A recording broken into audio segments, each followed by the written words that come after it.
Jose Jesus Lopez, The Early Years, Part 1, by David Smith.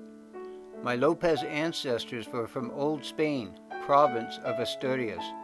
At one time, some of them, not by the name of Lopez, lived in Seville, but the old Lopez grandparents claimed to be Castilians.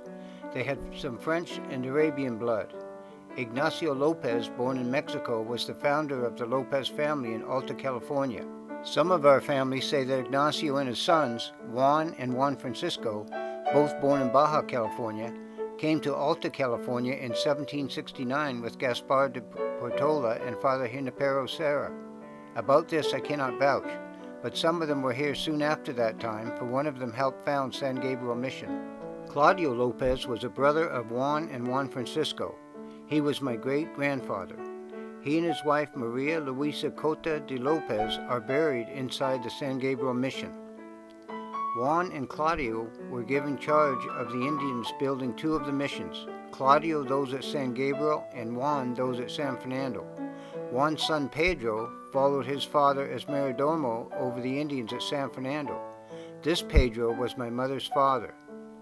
Both my father Geronimo and my mother Catalina were named Lopez. My mother was the daughter of Pedro Lopez and the granddaughter of Juan Lopez and Maria Dolores Salgado de Lopez.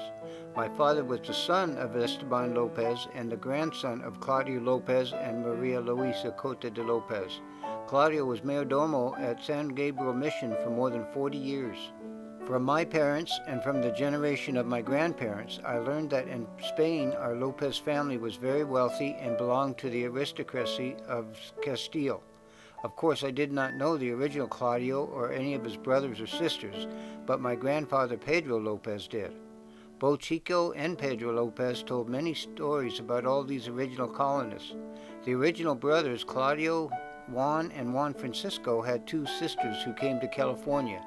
One, Maria Francesca, married an Ortega, and the other, Maria de la Encarnacion, married a Verdugo. You see, through these early marriages, I am related to almost every person living in Southern California who is descended from the early Spanish colonists. Claudio and his brothers, Juan and Juan Francisco, as well as both of my grandfathers, Esteban and Pedro, were very strict with the Indians, but I never heard one instance of their being abusive toward them, and their best lifelong friends they had were the Indians who had worked under them. I have heard my uncle, Chico Lopez, say that Claudio was active and busy every minute until the last day of his life. Juan and his son Pedro both were freighters. So was Esteban, son of Claudio. Each ran a half dozen or more freight carts drawn by from 1 to 4 yoke of oxen. They had Indian ox drivers and they supervised the freighting from the back of a horse. Those ox drivers needed constant supervision and help, loading and unloading and building roads. I can remember my father saying that he and his father-in-law, Pedro Lopez, did more hard work than any Indian that ever worked for them. The distances were great, the travel of the oxen very slow, and this required these freighters to live on the road much of the time. All of the old Lopez generations that I knew were very busy, democratic people. My own mother probably was the most ambitious socially of any of the old generation that I knew, but at the same time, she was the best business manager of her generation. I was born on El Paredon Blanco, the White Bluffs, in 1852. Old Aliso Street led from the Pueblo up to El Paredon Blanco. We lived there until 1860, when my father established Lopez Station. Boyle Heights, named for Boyle workmen, was the name established when El Paredon Blanco was subdivided in 1874. My uncle Chico Lopez, of what now is called Elizabeth Lake, owned most of El Paredon Blanco. There were about 600 acres. In those days, 1852 to 1860, I was a boy living in the Lopez home on El Paredon Blanco. I can remember our old home like it was yesterday. By present-day standards of housing, we lived very primitively. But understand, we were healthy and comfortable, and we were happy. Let me tell you, no future resident of Los Angeles will ever have the fun I have had in riding from Lopez Station to El Monte, horseback at a gallop, and in dancing all day and all night in an old adobe home with a dirt floor when we kicked up so much dust we couldn't see across the room. Bad for the lungs maybe, but wonderful for memories. After the cattle business got underway, the Boston ships began bringing furniture to trade for hides and tallow. I believe that most people think that nothing was saved from the slaughter but hides and tallow. That is a mistake, at least in the case of our family. Grandfather and father too dried all of the best meat and sold lots of it to the Boston traders. They also saved the horns which the Indians knocked off last year's skulls. They were shipped to Boston to make lanterns, combs, shoehorns, buttons, and many other things. Cows' tails also were saved, and during my time they were shipped to Boston.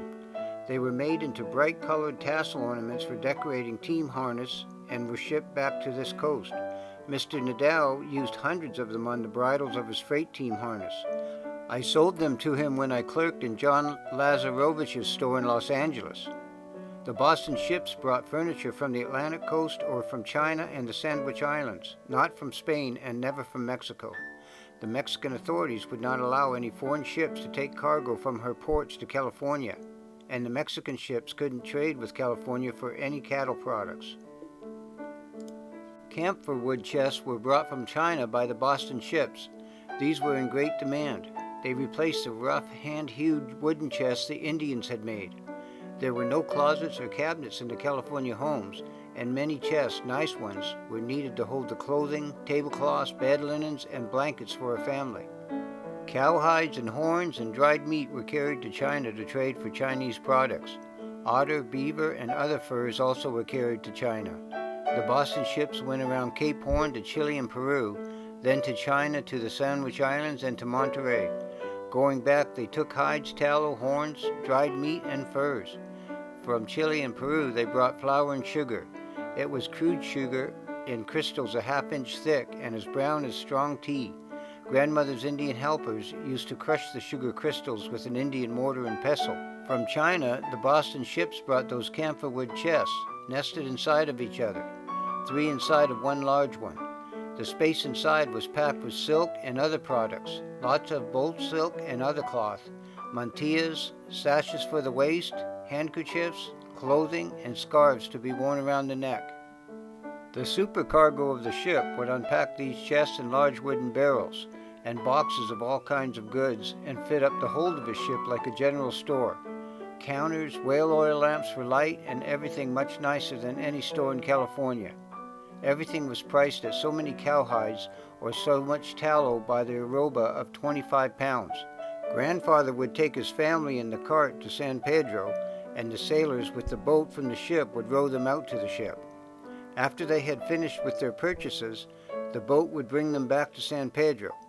Indian cart drivers hauled the hides to San Pedro and hauled the family with their purchases back to San Gabriel. That began long before I was born, and also before there were any stores in Los Angeles, San Gabriel, San Diego, or San Fernando.